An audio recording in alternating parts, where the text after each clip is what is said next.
Welcome বন্ধুরা, আজ নিয়ে চলে এসেছি ঘরোয়া পদ্ধতিতে মাংসের ঝোল। তো দেখো আমি কড়াইয়ে তেল দিয়ে আলুগুলো ভেজে নেব। আলুগুলো এদিকে ভাজা ভাজা হোক, আমি তা করতে করতে মাংসটা মেখে নেব।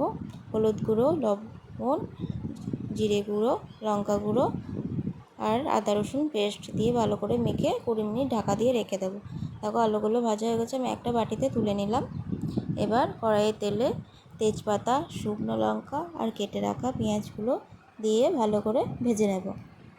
এখন আমি পেঁয়াজগুলো দিয়ে দিয়েছি, ভাজা ভাজা হয়ে গেছে। এবার লবণ, হলুদ গুঁড়ো, লঙ্কা গুঁড়ো, জিরে গুঁড়ো আর আদা রসুন পেস্টটা দিয়ে ভালো করে নাড়াচাড়া করে নেব, যাতে আদা রসুনের গন্ধটা না বেরোয়।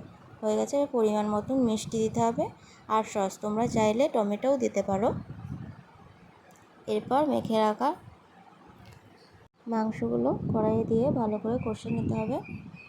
দেখো ভালো করে কষা গেছে। এবার ভেজে রাখা আলুগুলো এর সাথে দিয়ে দিলাম।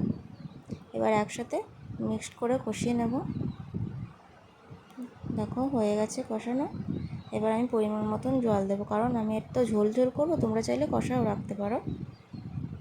তো দেখো হয়ে এসছে। এবার আমি চিকেন মশলাটা দিয়ে দেবো। এবার 5 মিনিট রেখে তুলে নেব।